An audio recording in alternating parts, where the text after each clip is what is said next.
This is from the New York Post. Can Johnny Depp really make a Hollywood comeback? Fallen star in talks for first major studio filming years, except for Day Drinker, which was like a few months ago or something like that. He signed the deal with Penelope Cruz. I guess Johnny Olkinski, if I'm saying that right here at New York Post, doesn't really know Johnny movies so much. But let's hear his rock-solid opinion on Johnny's sex appeal and predictions for Johnny making a comeback.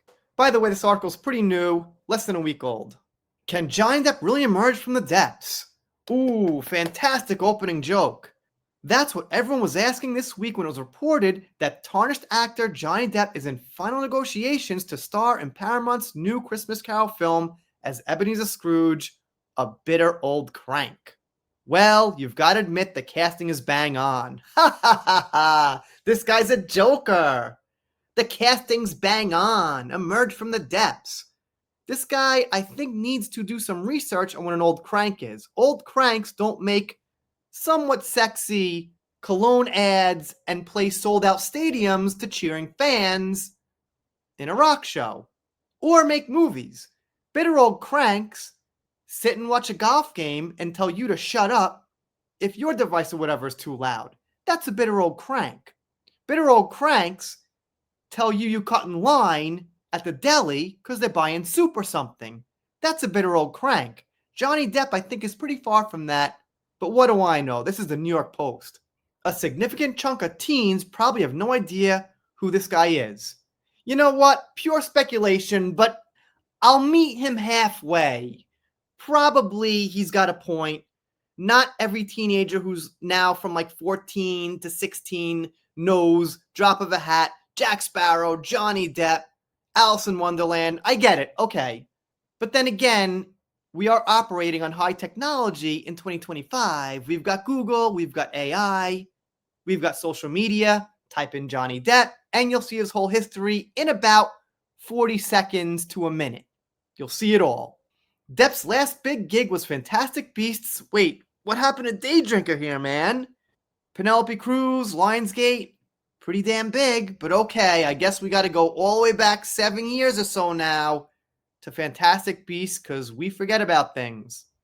And he mentions that Depp was fired from the movie, let go, resign, whatever you want to say, and that this was a big blow to his Hollywood career after you-know-who accused him in the op-ed and asked his audience, remember that train wreck?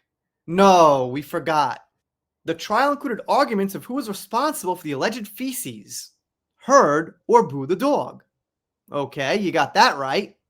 That was a very, very small part of a very, very long trial, but okay, mention that. And he mentions Depp's text message, the Monty Python joke, of course. Don't mention the serious stuff, the stuff where Amber was proved wrong. Just mention, dog shit and the worst possible thing Johnny said like the entire decade. And that's just a small sprinkle of lowlights that unfolded after 7 eventful weeks. But they won't mention the highlights because, well, that's not what they're here for. Depp ultimately won the case, but no one came off spotless, and the court of public opinion rages on. That's the only thing that matters. Is there, 3 years later, a significant appetite to see Johnny Depp in movies? Fair question, fair way to frame it. All right, fine. Yeah, there's truth to that. Basically, in the end, that's what matters.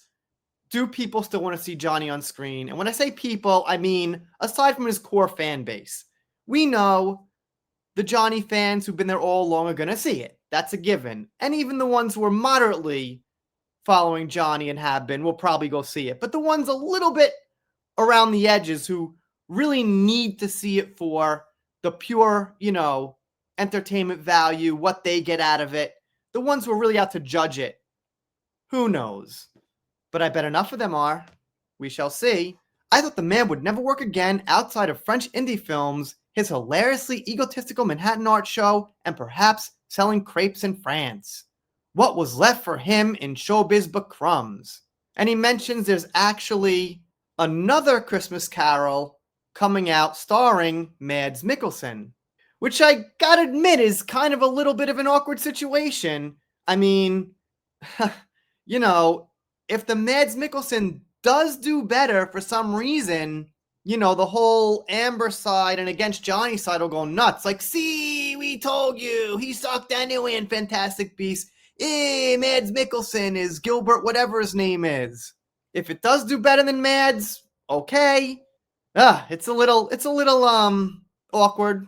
He mentions Johnny said F you to the Telegraph. Fine, add a context piece of shit comment. Thank you, New York Post. That's what we expect by this point. And he says Depp is too damaged now, even for Keith Richards-inspired Captain Jack Sparrow. He's finished at Disney no matter what. And no matter what, no one cares if he's finished at Disney or not, because Disney, S-U-C-K-S. That's why. But if Johnny went back for personal reasons or for the money, that's cool too.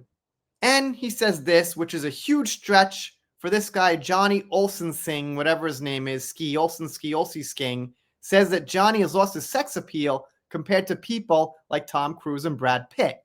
Now that's where I got to deep dive for a second, and I want to throw one flag out there, is that I think we want to meet in the middle, that women can judge men's sex appeal better than men can judge men's, and men can judge women's sex appeal better than other women can. Because I'll be judging it as a guy, of course, which I think is a little weaker than if a woman did. So anyway, I think that Tom Cruise and Brad Pitt have more of a mainstream normal sex appeal.